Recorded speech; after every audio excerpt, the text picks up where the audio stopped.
Joe Wilson, South Carolina. Thank you, Mr. Chairman. Thank you, Secretary Singh and Secretary Billingsley. Thank you for your service, and it's so positive to hear your messages. And in particular, Secretary Billingsley, you mentioned about the impact of the sanctions. The President was very courageous to pull out of the flawed Iranian nuclear deal. So, Secretary Singh, you are absolutely correct. They never stopped their policies of death to America and death to Israel. And so it is just refreshing that we have a president who has made promises. He's keeping his promises to protect American families. In line with that, I was really impressed, Secretary Billingsley, with your presentation of the effect on the Iranian economy. Just extraordinary.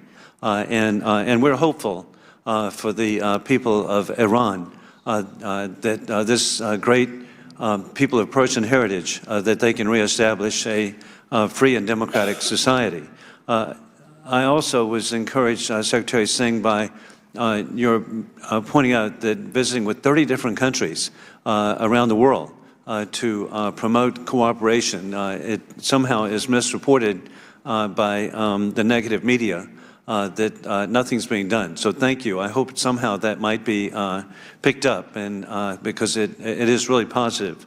And for Secretary Billingsley, what role do you see for Congress in the process of implementing the sanctions in line with the new policies? Are there any new tools that we could provide from Congress with, I think would be bipartisan, just as Ranking Member Eliot Engel did not approve of the Iranian nuclear deal. We have worked bipartisan together, particularly on this committee. Thank you, Congressman. And your continued support, I think your support in the context of the Foreign Affairs Committee, I have to tell you how crucial it is that we have fully staffed embassies globally, particularly in the regions where we are dealing with Iranian aggression, Russian interference activities, and so on. It's not always the case that I'm actually able to engage with a confirmed ambassador in some of these key countries. So that would be an area for help.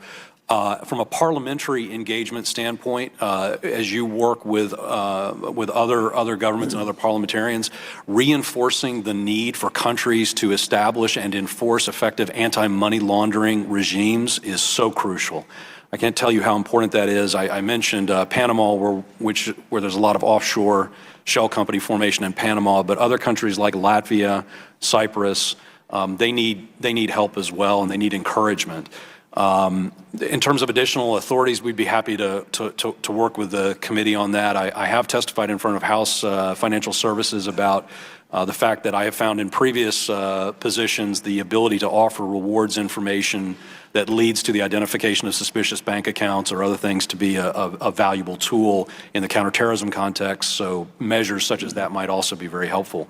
One key point on maintaining, and I think Ranking Member Engel makes a good point about the importance of doing things in a multilateral context as best we can. That's not always going to be the case. Sometimes we do have to act on our own to protect our own interests and equities. But in the case of Iran, it is absolutely the case that we enjoy broad support. We, in fact, received the support of all 6 of the Gulf countries to designate the Leadership Council of Hezbollah. That is something that has never happened before. That's a big deal, and we are appreciative for the Gulf nations that they are supporting us on the Iran portfolio. Thank you.